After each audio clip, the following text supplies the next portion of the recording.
Assalamualaikum Sobat Football United. Hasil 2-2, Manchester United gagal menang di Vitali Stadium. Sempat 2 kali unggul dan 2 kali disamakan oleh tuan rumah Bournemouth. Ada kontroversi tentu saja di pertandingan tersebut terhadap Amat ya.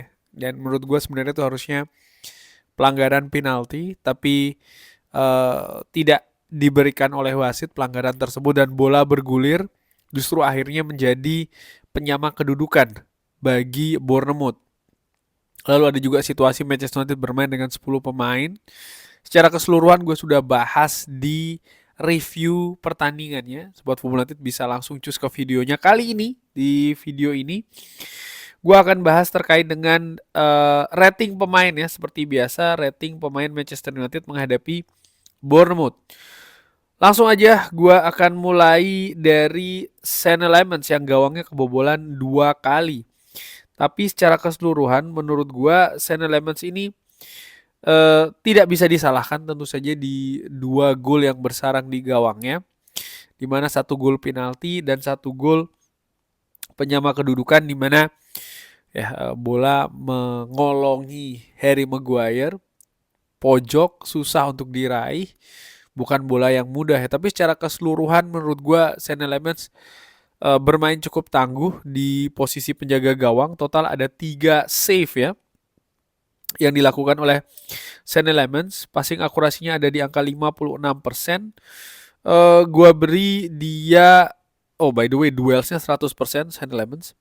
Gua beri dia nilai 7. Diogo Dalot yang tampil bagus di babak pertama tapi mengalami penurunan di babak kedua. Ada 6 duels, 2 berhasil dimenangkan, ada 5 recoveries, ada 3 interception, 2 clearance. Di babak pertama dia bisa meredam Adli dan juga Truffert ya di sisi kanan Manchester United, tapi di babak kedua nampak kesulitan, apalagi setelah Manchester United ini bermain dengan 10 pemain. 83% passing akurasi dari Diogo Dalot. Secara keseluruhan gua beri Dalot ini mungkin nilai 7 di pertandingan ini karena di babak pertama gua menilai dia tampil cukup baik ya. Lalu di back kiri ada Luke Shaw.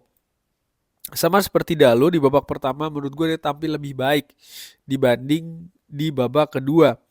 Tacklingnya by the way 100%, ada 8 duels, 6 berhasil dimenangkan, ada 5 recoveries, ada 2 clearance, 1 interception, lalu ada 79% passing akurasi. Tampil cukup lumayan Luke Shaw di pertandingan ini. Gue beri dia nilai 7. Nilai yang jeblok gue berikan kepada center back dari Manchester United, Leny Yoro dan juga Harry Maguire ya.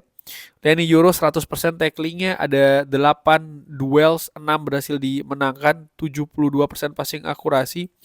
Tapi secara keseluruhan sebenarnya Leny Yoro ini tampil bagus di babak pertama. Hanya saja ada degradasi di babak kedua. Bahkan gol yang tercipta bagi Bournemouth ini ada peran dari 2 center back Manchester United ini. Sehingga dua-duanya gua beri nilai 5. Harry Maguire apalagi juga ya karena mendapatkan kartu merah di pertandingan tadi. Harry Maguire sendiri ada 6 duels, 3 berhasil dimenangkan, tidak ada tackling, ada 9 clearance, 2 recoveries. Sama seperti Leny Yoro di babak pertama dia tampil jauh lebih baik dibanding babak kedua ya, dan Manchester United juga di babak kedua akhirnya menderita 2 gol ya kan di gawangnya, dan menurut gua itu lebih karena buruknya kinerja lini belakang utamanya center back dari Manchester United. Casemiro di pertandingan ini mendapatkan 1 kartu kuning, ada 1 key passes, 79% passing akurasi dari Casemiro, ada 4 tackling, 2 berhasil dimenangkan, ada 10 duel, 4 berhasil dimenangkan. Tidak tampil cukup bagus menurut gua Casemiro di pertandingan tadi. Walaupun demikian di babak pertama gua nilai sekali lagi ya dia tampil lebih baik jika dibandingkan di babak kedua. Di babak kedua terlalu mudah kehilangan bola, tapi di babak pertama menurut gua tampil jauh lebih stabil. Gua beri dia nilai 7. Nilai 7 juga gua berikan kepada Kobbie Mainoo. Ada satu key passes, 89% passing akurasi.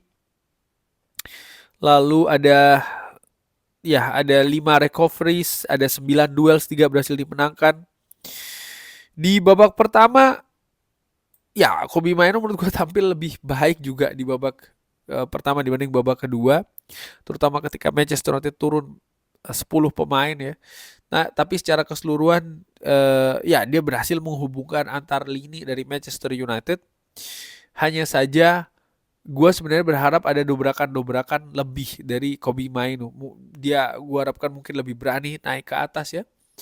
Dimana gue sebenarnya menilai dia punya kemampuan untuk melakukan itu, tapi tidak terjadi di pertandingan tadi, terutama di babak kedua, paling tidak sebelum Manchester United bermain dengan 10 pemain. Gue beri dia nilai 7. Amat di pertandingan tadi di babak kedua gue nilai Amat oke, ada situasi dengan Amat tadi yang ditarik itu ya, akhirnya dia tidak mendapatkan pelanggaran, tapi menurut gue harusnya itu pelanggaran. Tapi secara keseluruhan di babak kedua ada penurunan penampilan dari seorang Amat dibandingkan di babak pertama. Amat sendiri akhirnya ditarik ya di menit ke-89.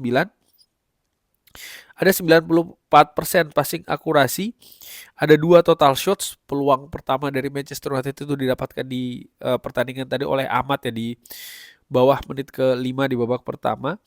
Ada 6 duels, 3 berhasil dimenangkan, ada 1 tackling, 100%. Gua beri Amat juga nilai 7 di pertandingan tadi. Bumo tampil cukup drop menurut gue, cukup dalam dropnya di babak kedua dibandingkan dengan babak pertama. Ada 1 total shots yang terjadi, 89% passing akurasi. Ini tidak cukup bagus ya penampilan dari Bumo di pertandingan tadi. Gue beri dia nilai 6. Lalu Bruno Fernandes, Bruno Fernandes memberikan 1 gol di pertandingan tadi. Ada 3 key passes oleh Bruno. Ada usaha yang cukup besar dari sisi crossing, ada 10 crossing, ada 6 total shots. Kalau tidak salah ini menjadi pemain yang paling banyak memiliki shots bagi Manchester United. Coba gue lihat di pertandingan di angka-angka yang lain. Ya, Bruno merupakan yang terbanyak dari sisi total shots. 3 on target, 3 terblok. Ada peluang yang besar menurut gue di babak pertama ya, dimana masih bisa di save oleh Petrucci. Dari sisi defensif juga dia ada 2 tackling, ada 5 recoveries, ada 9 duels, 5 berhasil dimenangkan, dan 1 gol dari Bruno Fernandes. Gue beri dia nilai 8. Dan Matheus Cunha menurut gue tampil baik hampir di babak pertama dan juga di babak kedua. Gue menilai oke, di babak kedua mungkin di sekitar 10 menit awal dia tidak begitu terlihat karena tidak banyak support ataupun bola kepada Cunha. Tapi setelah itu ketika bola banyak diberikan kepada Cunha, dia bisa lebih banyak beroperasi, bergerak, dan juga mengancam. Secara total ada 1 key passes bagi Cunha, ada 3 crossing, 81% passing akurasi, ada 2 total shots ya, 1 on target, 1 terblok, ada 4 defensive contribution, ada 7 recovery, 10 duels, 7 berhasil dimenangkan. Gua beri 8 juga nih nilai bagi Matheus Cunha. Pemain lain yang akan gue beri rating hanya 1, Benjamin Sesko, karena Eden Heaven, Manuel Ugarte, dan juga Mason Mount tampil di bawah 10 menit. Untuk Benjamin Sesko yang tampil menggantikan Bumo, gue pikir kualitasnya ataupun kontribusinya tidak jauh lebih baik ya jika dibandingkan dengan Bumo. Hanya ada 9 sentuhan dari Benjamin Sesko. Tidak ada shot yang dilakukan oleh Sesko. 4 duels, hanya 3 berhasil dimenangkan. Ya mungkin karena Manchester United juga bermain dengan 10 pemain. Ketika Sesko ini diturunkan lebih banyak dengan 10 pemain, sehingga dia sendiri juga tidak begitu banyak mendapatkan konsentrasi ataupun support bola di lini serang Manchester United. Tapi apapun itu, gua nilai Sesko tampil tidak bagus di pertandingan tadi. Ya mungkin gua beri rating sama dengan Mbumo di angka 6. Bagaimana dengan Michael Carrick? Gue pikir Michael Carrick di pertandingan tadi tidak cukup oke, dalam arti begini. Di babak pertama gue nilai Manchester United ini tampil lebih baik jika dibandingkan di babak kedua. Sempat tampil oke di awal-awal babak kedua, tapi setelahnya Manchester United justru sering kehilangan bola.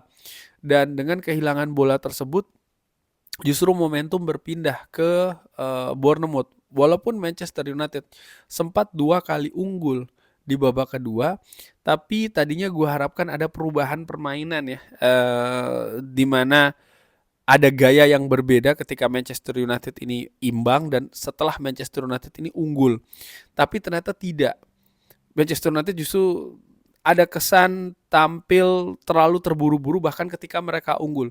Sesuatu yang menurut gue sebenarnya tidak diperlukan di pertandingan tadi. Dan itu tadi ada juga perubahan permainan ya dari babak pertama ke babak kedua. Fakta bahwa di sekitar 20 menit terakhir, termasuk juga perpanjangan waktu itu 20 menit, Manchester United tampil dengan 10 pemain. Lalu Michael Carrick melakukan beberapa pergantian dengan fokus untuk menjaga pertahanan dan itu berhasil menurut gue ya. Tapi ya di babak kedua ketika Manchester United 11 lawan 11, gue nilai tidak cukup oke bagaimana misalnya reaksi dari Michael Carrick, termasuk juga pergantian yang dilakukan terutama sebelum Manchester United ini bermain dengan 10 pemain, di mana ya hanya satu pergantian, yaitu adalah Mbeumo digantikan dengan Šeško, dan setelah Šeško tampil pun juga sampai dengan Manchester United tampil dengan 10 pemain, gue tidak menilai ada perbaikan dari situasi lini depan Manchester United, sehingga gue beri Carrick nilai 7. Man of the match, Bruno ataukah Cunha? Well, ya Bruno Fernandes dari sisi statistik ternyata lebih baik dibanding dengan Cunha. Gue berikan man of the match kepada Bruno Fernandes, walaupun Cunha menurut gue tadi juga tampil bagus. Tampil berani, tampil tajam, dan memberikan kontribusi juga ya berupa pelanggaran dan akhirnya berbuah penalti bagi Manchester United. Kurang lebih seperti itu. Bagaimana menurut Sobat Football United? Seperti biasa silakan drop di kolom komen. Terima kasih sudah menyaksikan. Jangan lupa like, sholat, dan juga subscribe. Wassalamualaikum warahmatullahi wabarakatuh. Thank you.